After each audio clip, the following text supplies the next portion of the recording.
I'm Jason Epperson. This is Parkography, and it's time for the latest in national park and public lands news. First up, the National Park Service, which typically puts out dozens upon dozens of press releases all over the country over the course of a month, has been next to silent during the federal shutdown since communication staff are currently furloughed. But they did take the time to notify the media that 3 base jumping cases have been prosecuted at Yosemite National Park, and 3 more are under investigation, perhaps trying to curb some of the unruly behavior happening in the park while rangers are away. We haven't heard of a lot of problems in most parks, but at Yosemite, there have been many social media reports of a surge in visitors, combined with a lot of illegal drone flying, people climbing the cables at Half Dome without a permit, and base jumping. BASE is an acronym for Buildings, Antenna, Spans, and Earth. Essentially, base jumping is skydiving from a fixed location instead of out of an airplane, and it's prohibited in all national parks. Last week, the National Park Service announced 3 recent convictions for illegal base jumping in Yosemite. Quote, "We do not tolerate illegal activity in Yosemite National Park," said Yosemite National Park Superintendent Raymond McPadden. "Our law enforcement rangers remain efficient, effective, and vigilant 24 hours a day, 365 days a year. These convictions demonstrate the professionalism and dedication of Yosemite's protection team in upholding federal regulations and ensuring the safety of both visitors and first responders." The cases were tried in the U.S. District Court for the Eastern District of California, and though they were tried this year, they're from incidents spanning the last 5 years.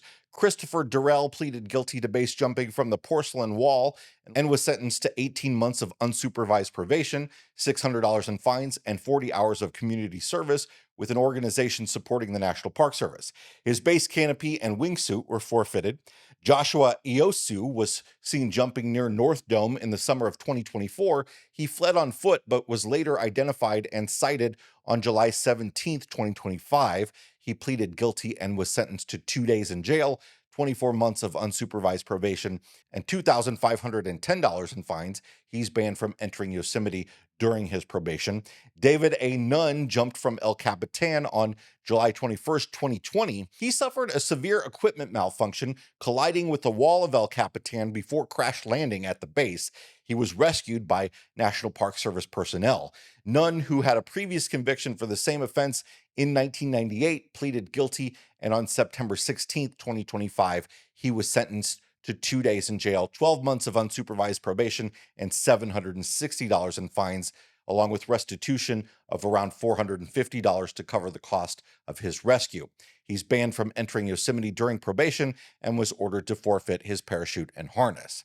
Base jumping in Yosemite has been illegal since the mid-1980s. The activity has led to numerous injuries, fatalities, and high-risk rescues over the years, endangering both jumpers and rescuers.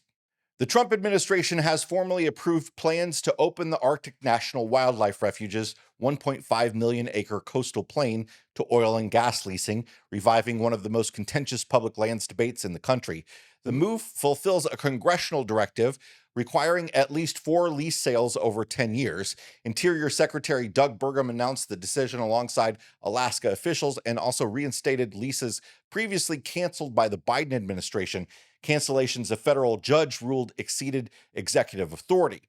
Environmental groups condemned the decision and signaled lawsuits, arguing the administration is prioritizing industry over culture, wildlife, and climate concerns. The refuge is often called America's Serengeti for its ecological importance. More in a moment, but first, this episode is sponsored by Slinky Stove. Slinky Stove is the patented collapsible fire pit that stays intact when packed. It's perfect for RVs and car camping or in your own backyard. It sets up in seconds, providing you with smokeless airflow rings and a clean burning fire. No more dancing around campfire smoke. Inexpensive and packed with extras, the Slinky Stove offers a 3-level cooking system that gives you flexibility, whether it's morning coffee or evening campfire chili. And with contained ash, cleanup's quick, just the way it should be on public lands. Order yours now at slinkystove.com or click the link in the description. The U.S. Army Corps of Engineers has announced that quite a few campgrounds and recreation areas in the Corps' Mobile District are now closed as of November 1st due to the ongoing federal shutdown. The Mobile District operates 64 campgrounds with more than 6,300 campsites in Alabama, Georgia, and Mississippi. Any reservation days affected by this closure will be immediately canceled and fully refunded. A limited number of parks featuring Water access points with standalone boat ramps will remain open, with restroom and other facilities closed. Jointly managed campgrounds and day use parks will remain open and operate normally. So there are some campgrounds that aren't affected, but overall, this is a big closure.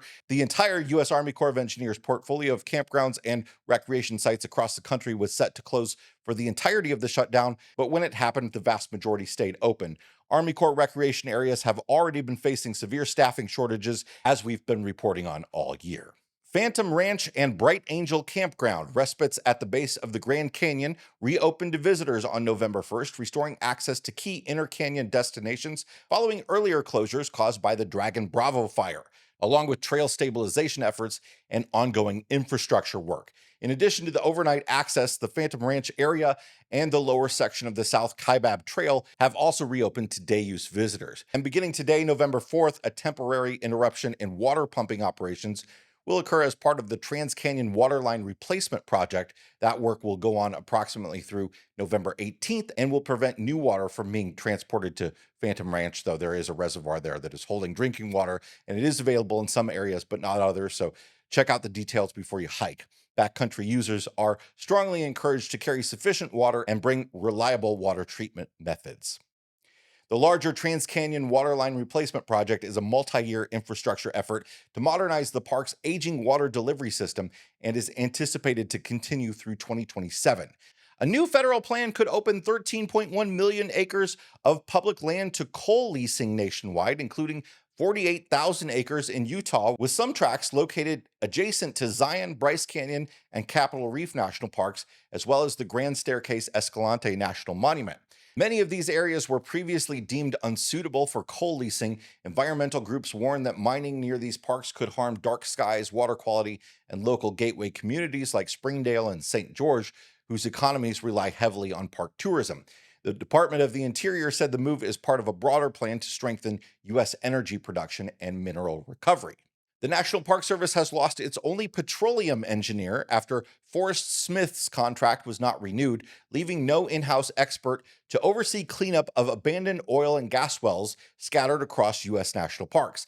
Many of these wells predate the parks themselves and pose ongoing risks, including methane and benzene leaks and groundwater contamination. Smith told the New York Times that his departure leaves a critical gap.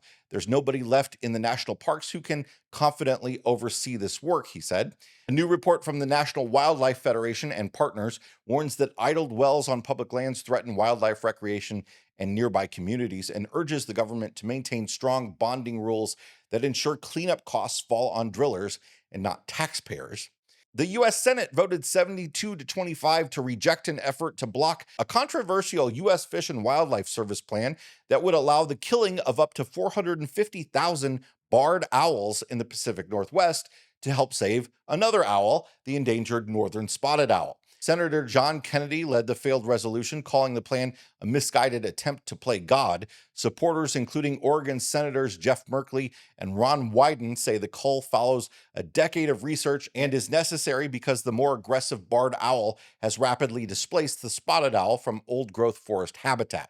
Under the plan, trained wildlife specialists will identify and remove barred owls in targeted areas. Animal welfare groups have condemned the proposal as colossally reckless, while conservationists remain divided over whether such extreme measures are justified to preserve native species. A new program at Utah State University is rescuing and relocating beavers whose dam building habits conflict with human infrastructure. Through the Beaver Ecology and Relocation Collaborative, researchers work with the U.S. Forest Service to live capture beavers that threaten canals, culverts, or private property, offering an alternative to lethal removal. Before release, the animals spend time in a beaver bunkhouse quarantine to ensure their health and family units remain intact. Once ready, they're moved to new habitats like Utah's High Unitas, where their natural engineering can help restore wetlands, improve water storage, and support biodiversity. Graduate researcher Daniel Fortin and his team are tracking relocated beavers with microchips to study how they adapt and choose new homes, data that could improve future relocation success and reduce human-wildlife conflict across the West. Researchers at Texas A&M AgriLife have created the first nationwide framework to help the National Park Service manage destructive feral hog populations across U.S. parklands. The science-based guide offers park managers a customizable system for monitoring, controlling, and preventing hog damage to natural and cultural resources. Feral hogs cause an estimated $1 billion in damage annually, tearing up ecosystems, spreading disease, and even disturbing historic landmarks. The animals are successful due to their high reproduction rates and lack of natural predators. The framework, developed through surveys of more than 400 parks, will be pilot tested in Texas, Tennessee, and Hawaii before being rolled out nationwide. A new Wyoming bill aimed at clarifying the legality of corner crossing, stepping from one place of public land to another at a shared corner with private property, faces strong opposition from the Wyoming Stock Growers Association. The proposal follows a U.S. 10th Circuit Court of Appeals ruling that landowners cannot block public access in such cases, after 4 hunters were sued for trespassing near Elk Mountain in 2022 and ultimately won. The draft corner crossing clarification bill would make it clear that crossing from public to public land at corners is not criminal trespass, even if a person makes brief incidental contact with private property. The bill narrowly passed a legislative committee in August and will head to the full legislature in early 2026, ensuring the long-running battle over Western land access is far from over.